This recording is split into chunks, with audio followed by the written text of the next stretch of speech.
Most firms survive, the best ones scale. Welcome to the Managing Partners Podcast, where law firm leaders learn to think bigger. I'm Kevin Daisey. Let's jump in. What's going on, everyone? Welcome to another show, another episode of the Managing Partners Podcast. As always, I thank you for tuning in, listening. Hope you learn from our guests and find great value in the content. And we'll continue to bring on the greatest guests we can find. Excited today to have someone that was referred to me by another awesome guest, Cassie Lewis. And we have Nick Mendez on the show. He's based out of North Carolina, not too far from me. And we got some cool stuff we're going to talk about today. So we're going to talk about culture, employees, and Nick has a pretty cool way about that he's going to share today. So Nick, welcome to the show. Yeah, thanks, Kevin. Appreciate you having me. It's great. Looking forward to it. Yes, sir.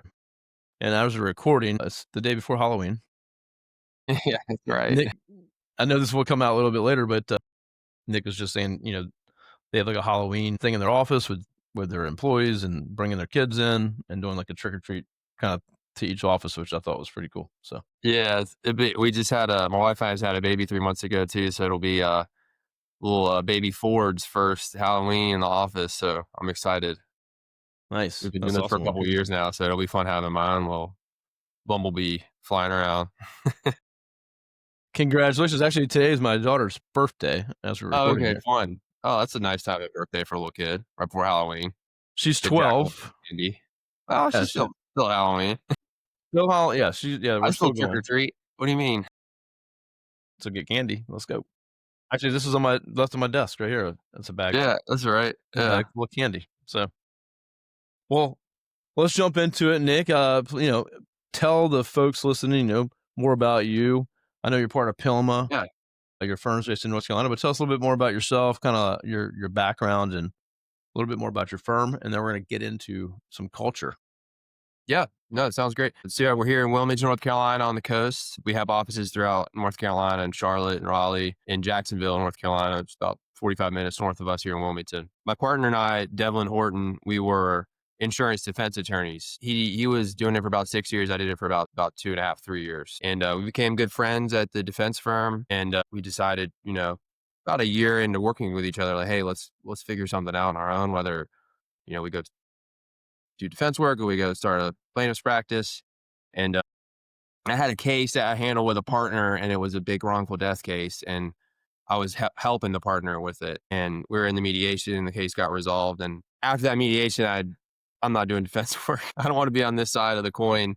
This, poor lady lost her son, and I want to be the guy that's helping the lady with her tragedy, right? So very clear at that point what we wanted to do, and we went ahead and right when COVID started, actually, is when we really started to plot the firm and plan everything out. It was a nice time to do it because we were all at home and wasn't really a whole lot else to do. But we went ahead and started out. We started in a little office share with a criminal defense attorney who let us rent 2 dingy offices for $200 and our laptops. And we just took people out to lunch and did the grind for a year and made like $15,000. Yeah, big year. But we're just taking everything. We're doing criminal, court appointed work to get started. And then our first real big, we had a good case that we settled, and we just poured all that money back into the business, and we started working on trying to build up our SEO. And we found a partner for that who we're still with, and we got into the map pack, and we really leaned into local SEO. And then right when the LSAs came out, really started becoming popular. We got on those, and that was really kind of the beginning of our case generation.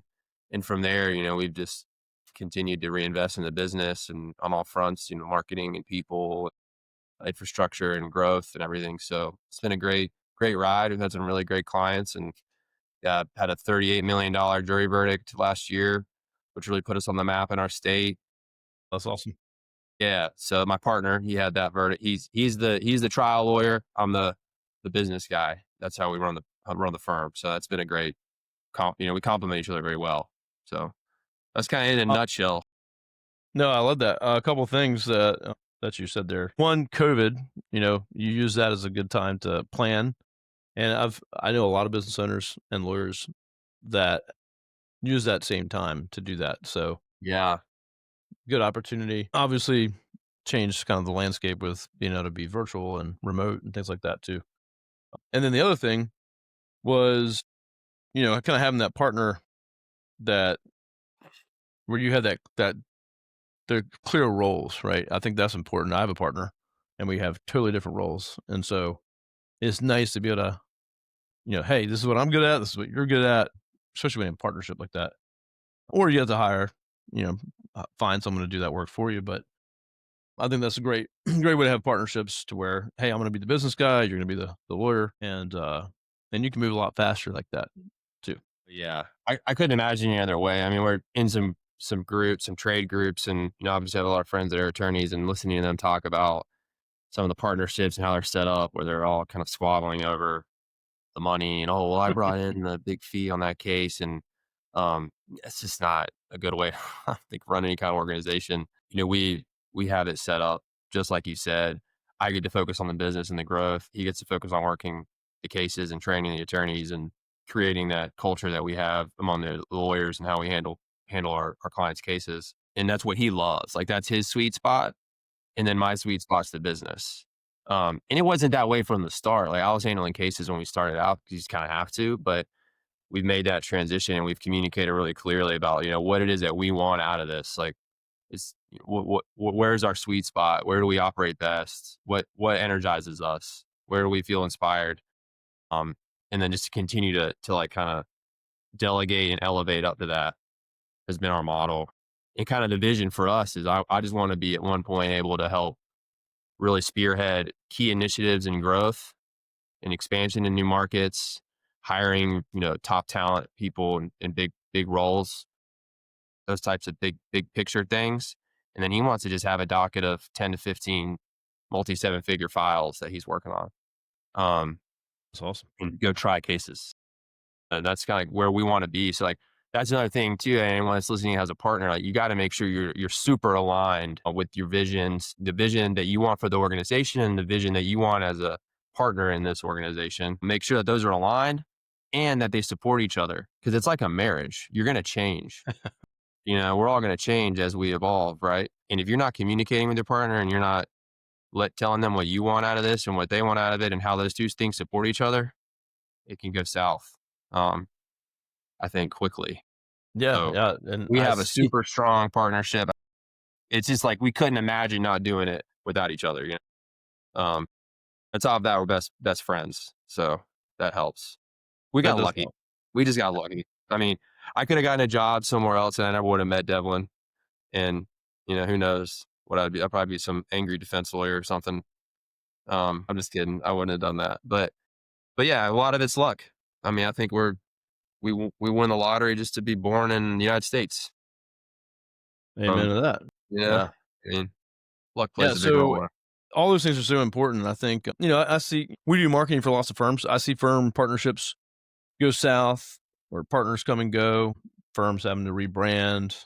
And of course, we usually have to help them with that kind of somehow. So it's pretty frequent. And then I had someone on the podcast the other day that was just talking just about from their perspective how common that is, to Yeah, have it really is. partnerships end in a bad way. And it usually comes down to this person got this big case and this person's Yeah. not, are they pulling their weight? They're just, maybe they're just doing the marketing and how do Yeah. they, so sounds like you have a lot of good alignment there, which is helpful. Yeah, they align, and man, it's just like in the both sides need to be able to appreciate the contribution that the other partner brings to the table. It's like we got this big case we're working on. We wouldn't have gotten it if we didn't expand into this market that we entered last year. So it's like he appreciates that. I appreciate that. I've got a great partner who could work that file and maximize the value of it, take care of the client. So it's like, and it's not all about like who does the more work, who does, and someone might be impactful in ways that doesn't necessarily quantify down to hours worked. Yeah, it's not hard to quantify. But yeah, to your point, I mean, like for my partnership, my partner does all the admin and books Mhm. and numbers and goals, and he's more the business side. I'm all marketing, Yeah. brand ambassador, business development, relationships, referral partners. That's what I do. And so Yeah. I bring in the business. He keeps the business operating at a efficient level. So Yeah. You have to have both.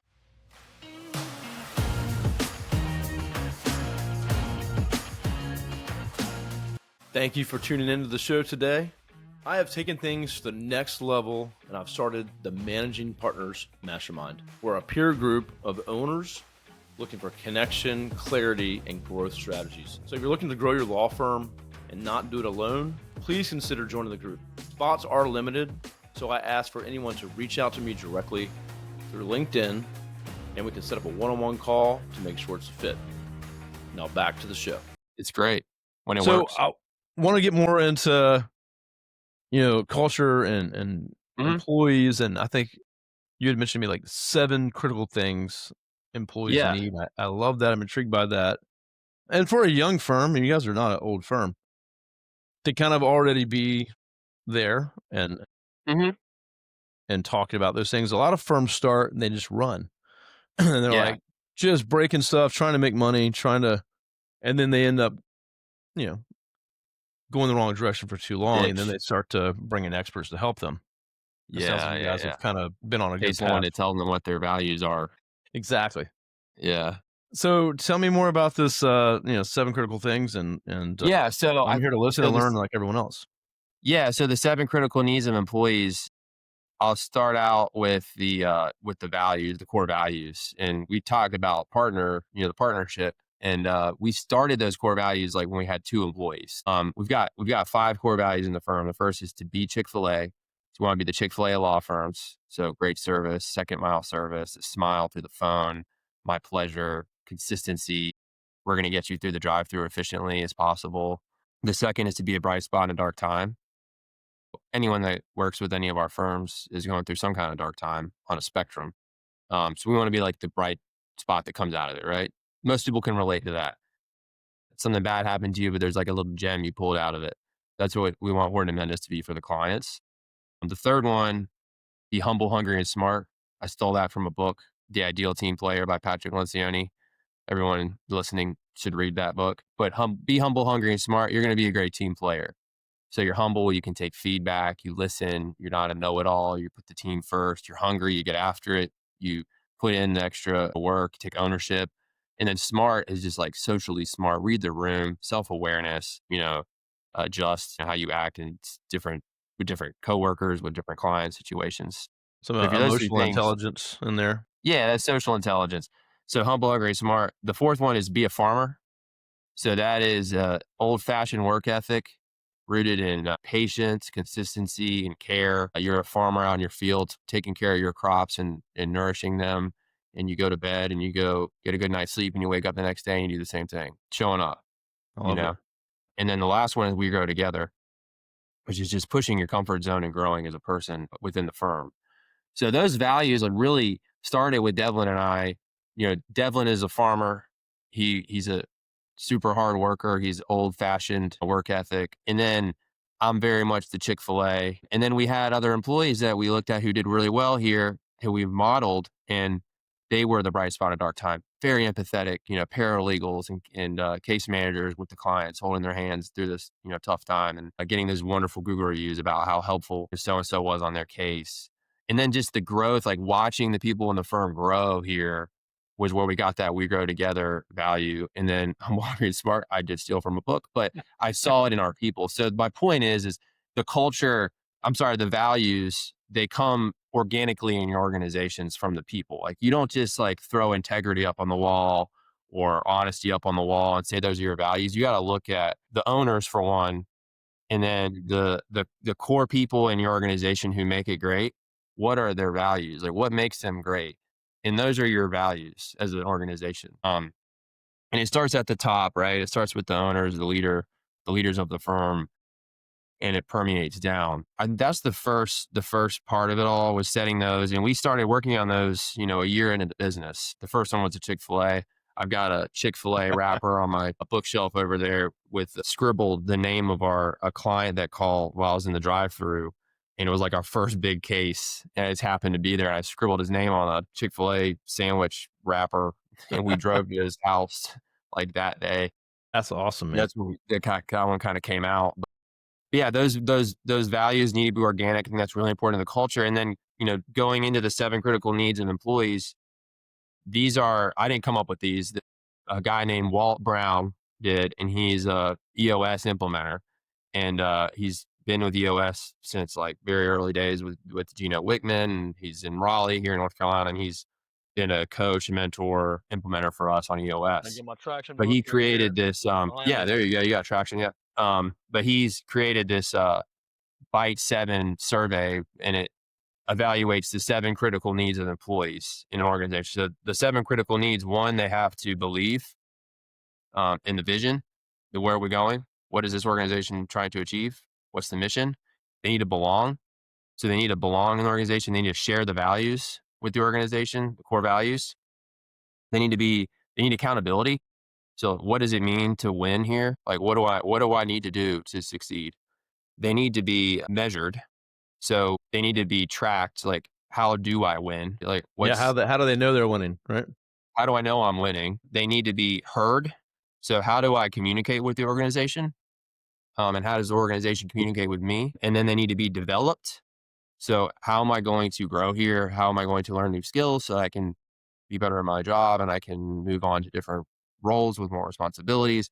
And then lastly, they need to be balanced. And it's not in order of significance. It's in order of, I've listed them in order for a reason, but it's not in significance. It's who is responsible for what. So to believe is on me as the leader of the firm. I need to communicate with the team what it is, where we're going, what is the vision, so that they can believe. So it's 80% on me to do that. And then the employee needs to meet me 20% of the way there. So they need to buy what I'm selling, right? But I need to sell it to the organization so they know where are we going. It's my responsibility. And then to belong is the organization's responsibility. We need to communicate with the employees, with the team members, what are our values? And we need to hire people that share our values. And we need to fire people that don't. So it's 100%. 80% our responsibility to make sure that the values are communicated and that they're protected by hiring the right people who share them and having systems to do that, and removing the people that don't, because those people are going to harm the organization. Now we get into accountability. That is less on us. It's about 60% on us to tell them what they're accountable for. And then they need to meet us 40% of the way there. Sure. Yeah. And the same goes with being measured. We need to tell them how you're going to be measured, but they also need to meet us there, and they have some say in what are you measuring about me. That they need to have some influence over what it is that we're measuring. We can't just like tell them this is the measurement and this is it going to guide everything you do. They need to have some kind of say in it.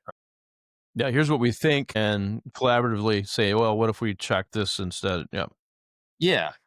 And then when you get to heard and develops, it's more 50-50 between the two, right? Like, okay, you want to be developed. Well, what is it you want to be developed in? We're going to communicate with you. You're going to communicate with us, right? It's a little more of a two-way street. And then when it comes down to being balanced, it's like 80% on the employee, 20% on us. Here's what we pay. Here's what our PTO is. Here are our policies. If that works for you, great. If it doesn't, then this isn't a good place for you. So we give you the 20. We have 20% responsibility there. The rest is on you to figure out how you're going to balance. Right. So that's like kind of the continuum of it. And That's pretty cool. I love that. So it's great. Yeah. First off, just commend you guys on like doing the core values early on.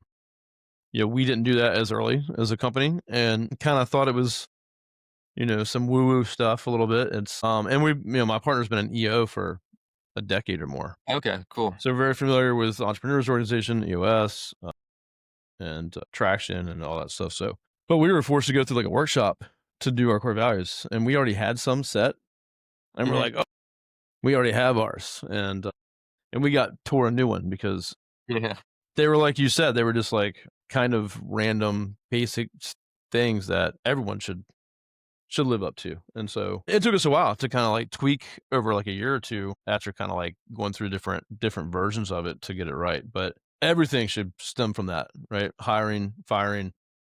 And one of the things that you said too is bringing the right people in that fit the values. Non-negotiable, right? 100% have to do that. And once you get there where your culture is good, which it sounds like yours is in a great place. What I say this all the time. They protect your culture from others getting in that don't fit. So even if you were like Nick's, like so even if you were like in a desperation need of a person for skill, right? We need another attorney, we need an associate, whatever. Sometimes it's easy to be like, forget those values and say, hey guys, we need to hire this person. Yeah, it's a trap. And then, but your people will say, no, this person doesn't seem right. There's something about them that's off, whatever, and they'll weed them out for you. And Yes, that's so true. that's the best place to get is where your team comes to you and says, hey, and not just one person, but multiple maybe. It says, hey, we got a problem where this person is doing things that is against kind of our values here. And that's a moment where they look to you to say, what are you going to do? That's right. Yeah, I've learned that. 100%. It's really tough at first. Um, there's a learning curve for us because you have like some book I read is called The Terrorist. So it's like very high skill person that's not a cultural fit with the organization. What book was that? I remember Oh, that in the EO meeting, yeah, I terrorist forget. being specific. Yeah, it's on like one of those square charts. It's like the puppy and the terrorist and the superstar and the rat. Um, and the rat's like low value, low skill. The puppy's high cultural but low skill, and superstars both obviously. Yeah, those terrorists can be really harmful. We've had deal with that a few times, and we've gotten pretty good now over time of kind of just doing what needs to be done. Because that's just it is what it is. Um, with someone like that, they're gonna harm the organization in the long run. We've had some terrorists in the past. Yeah, And for anyone listening, and I'll take those ones that are good cultural fits, but the skill's not there all day long. yeah, they can be taught. Yeah. Yeah, But the hire for terrorist, this culture. could be I mean, someone, if you're listening, it's someone like we had a guy that we hired. He's actually out of North Carolina. yeah, Was like supposed to be this SEO expert yeah. It's always the and kind of was cocky and came on board because we were looking for someone that had some skill that we just didn't have at the time. And I remember the first thing was we were trying to write new processes, like we document process here. Okay, new guy, like as you're, doing these new things that we need to implement here, we need you to document it so that we can have it for the next person as you start to manage people, blah, blah, blah. And he was like, oh, I'm not sharing, what I do because that's like why I'm important. And it's like that's immediately great. like, okay, this guy's got to exit right away. Yeah, yeah. What are you talking about? Yeah. Yeah, So it's either our that, experience when we hire for like for skill and experience. It's usually come back to bite us in the butt. You just got to hire people that are good culture fits. At the end of the day, it's the but most I've important. also, we've fired people and the whole team claps after the Mhm. dust settles. And that's a clear sign that you had a bad apple or a terrorist, someone that no one was speaking up about, was Yeah. causing lots of problems, but you just didn't see it. Oh, absolutely. Yeah, it's just the values and, everything just they attract and they repel people, and they purge people, Attract and repel at the hiring stage, and then purge when they've been there for a while. And that's a great thing, about about having the strong cultures and the values is, those people expose themselves, like, pretty quickly. Whereas I think an Yes. organization that doesn't have values and clear direction, they can really linger and cause a lot of damage. 100%. Yeah, they can hide very easily. Yeah. There's already confusion and no one knows what's going on. So, and Yeah. you can run a company with confusion and no direction for a while, right? Turnover, constant problems. You can still Yeah. run a company that way. And I've seen people do it for many, many years, but Yeah. It's no exhausting. thanks. I don't want to be part of that. So, No, I mean, I think there's like the health of the organization, and then so an organization's healthy and then it's smart. It's like it's smart, like your financials and your reporting and like all the numbers and the things that I feel like most business owners are very comfortable in. Like it's very clean and sanitized and black and white. But the health is like messy and it's intangible. It's hard to measure and you can't really put it up on a dashboard. But if your organization's healthy, it's going to get smarter because the people are going to stay longer and they're going to be more engaged and they're going to they're going to learn raise their hand and say, hey, exactly. We should Yeah. improve this. We should add this. I mean, having a good culture for me is the number one secret to business, And it gives because you a everything else falls in place, you know? yeah, absolutely. Especially in like the PI space, the personal injury lawyer, law firms aren't really like the greatest places to work, I don't think generally, from what I understand. Especially, coming from staff that we've hired from other firms and um, the stories I hear, it's pretty unbelievable. And so I really view it as a competitive advantage. I mean, we're going to become a talent magnet for the best people to come work here. And I'm going to take them from my competitors and I'm going to, dominate the market. Yeah. Yeah, if anyone's listening if you have a hiring problem or can't find attorneys, if you have an amazing culture, like we don't, you know, the truth is where we're at now versus years ago, like we don't have to pay for ads or like Indeed or none of that crap. Like if we're looking for someone, we have someone or candidates and days just lined up. So, Hmm.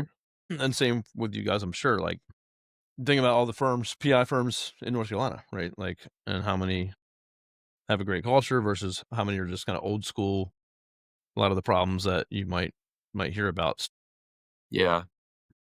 Yeah, everything is fixed with a good culture. Hmm. Everything. Absolutely. Your marketing, your people are your marketing. They call and talk to one of your people. They're happy and they're there to help. You can train some of that, but I mean, you can't fake it all. So you have to have. So there's good people. Wow, I love calling that firm. They're so helpful. Everyone there is great. 5-star review, referrals. It just snowballs, right? So I think, I like how you said too. It's hard to measure and put it on a Yeah, dashboard. it's intangible, Yeah. it's just, and that a lot of lawyers, were like analysis paralysis or what's the ROI on that? It's like, it's not really how this works, buddy. Like you need to invest in your people. You need to care about them. You need to develop them. It's not your paralegal isn't just like replaceable, Um, but a lot of attorneys just don't think that way, which is a shame. But you know what? I'm actually fine with it because I'll just continue to take all their business. So, That's awesome. I love it. Yeah, well, and then,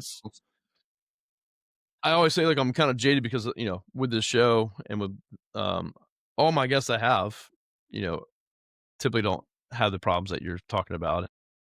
They are working on their business. They are part of Pilma and Eight Figure Firm or these other Fireproof, other groups out there. So they get it and they're working on it. So yeah, whether or not they're perfect or have it all figured out yet is one thing, but that's what this show's all about is problems, fixes, challenges, successes, and we're all trying to figure it out. So yeah. And it's a constant. I mean, we're not perfect.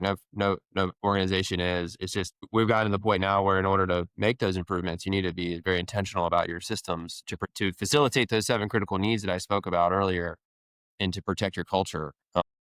One thing we're doing right now, we're looking for a director of people and culture. It's going to a human resources person, a business partner. We're going to bring in heck yeah. to help protect that because there's this new like layer of people we've hired who I don't have the same interaction with that I do with this, the people who helped us start the business. So those folks need to be watered and developed and career pathed and all those things. So we're going to bring somebody in to help get ahead of that before that becomes an issue. So I love it's that. not just about like, nice to everyone and having the nice values and all that. You got to have these systems and professionals that you bring in to help build it out. Yeah, because all those people need attention. They need to Mhm. be checked in with one-on-ones. They need to have the career path. They need to be making sure that, they're on track to where they want to go and their goals, whether it's personal, professional, or financial. Yeah. And so, yeah, if you can't do all that yourself, then you got to bring in people to do it. So, and they'll Yeah. appreciate that, you know, Exactly. versus going, oh yeah, Nick's not giving me an attention because he's too busy. Right. And then we're going to set up, uh, we do surveys, that's a way you can objectively measure your culture. The Bite 7 survey that I talked about earlier is a great way to do it for anyone listening. But there's a lot of other surveys as well. You can administer your on your own, there's We like, do NPS score. yeah, NPS scores. mm, so these are all things that firms need to be doing. And then, at the end of the day, though, I think it really comes down to the leader being able to accept, where they're coming up short. And and not just like kind of write it off, and you got to be like kind of vulnerable with your people as well, which I think can be tough, especially for some lawyers. Yeah, one of our core values here is actually transparency. So, Hmm. and we lean into it more. The more we lean into it, the easier it becomes. Yeah. But yeah, we do like surveys. Like my business partner, he'll do a survey after our all hands meeting. So again, 50 plus people, all on a call for like a half a day. No, well, it was a full day, once a quarter. Wow. And we had different speakers come in, and we do trainings, and we do all this stuff, and do a survey. And everybody's like, you know, too long, not enough breaks. Some of the content wasn't good. Blah blah blah. Just a lot of unanimous feedback. And then so we changed it to a half a day, and then there was lots of other feedback too. But we do that with that, but also NPS scores with our team every month Hmm. and our clients as well. Yeah. And we look at those numbers and say, all right, are we going the right direction? How are things? And what do we get out of that to where we can make changes? And then publicly in our channels for the team is like, hey, looks like we sucked ass Yeah. at the company meeting this time around. We got your feedback. We heard you. We're making an Yeah. adjustment. Yeah. That's like them being heard. Yeah. It's super. That's awesome. I Yeah. like that you do it monthly. That's great. Yeah. So sometimes we change stuff. I think we did quarterly and then we're trying monthly. So, Yeah. but the thing is, you got to try different things, right? Mhm. Yeah. And You got to experiment with it. constantly work on it. No, absolutely. Yeah. And just, showing folks that you care and that you want their feedback that means a lot. It's like you might not be able to pay people the most, but if you do these other things, it's maybe even more valuable, you know, to them. If you have the right person that cares and has those same values, they will take that position over a little bit more money for sure. Yeah. Like they don't Absolutely. want unknowns and surprises. They want a place to be heard, to exist, and have a path to whatever goals they want to meet. Right. So no one wants a job just to get a paycheck. Maybe in the beginning, but that shouldn't be people that make it into your firm. No. Yeah. We want something I say. I pulled this from, I think, a book about Amazon. Jeff Bezos would always say he wants missionaries, not mercenaries. Like Yeah, I like that. I was, we have a fractional HR person, and she was reaching out to this. We're looking for an attorney to join our team, and she was sending out some messages to some candidates on LinkedIn, and this one guy responded. Like the first thing he like laid out his entire comp plan at his existing firm. Nice. And it's like that's the first thing you say back. I was like, go ahead and tell them that we pay way more and then don't respond. But I mean, that just shows you like, the kind of people that are out, like, we don't want those people in our organization. I want missionaries, not mercenaries. That's awesome. I love that. Well, before we wrap up here, if you could just cite the 7 things quickly for everyone listening, Yeah. and then we'll find out how to connect with you so people can do that, and we'll wrap it up. Yeah. It's the 7 critical needs that your people need to believe in the mission, in the vision, where you're going. They need to belong. So they need to share the values and feel like they belong in the organization. They need to be held accountable. So how are they, winning? What is it that they need to do? They need to be measured so that they can see their progress. They need to be, developed. They need to be heard, and then they need to be balanced. Those 7 critical needs for employees, and then you need to have systems around those to help facilitate those needs. And you need to have some kind of way to report on it with surveys. So that's been foundational for us, and I think it's scalable. Can really help us continue to keep that culture intact. Um, just need to at some point, I think, have someone to really administer it all. It's funny because we're in that same position. We had this amazing young lady that we hired when she was like 20. We're like, oh, we just need an admin part-time. Immediately Yeah, took her to full-time, and she's about to become the the HR role. We're trying not to call it that. We've come up with some kind of people role. yeah. People and culture is what we're calling it. Director of Yeah. people and culture. But yeah, we haven't made the decision, but that's coming up soon. So Yeah, we're kind of in awesome. the same place, but kudos, on caring about the core values, putting those in place early, these other systems. This is the only way. If anyone's listening and you want to grow something long term that's scalable, and that's bigger than yourself, this is the way to do it. So Absolutely. And it just makes it all like so much more enriching, you know, and just more pleasant. yeah, and I can see where it sounds like a lot of things that you have to do if you're a business Yeah. owner.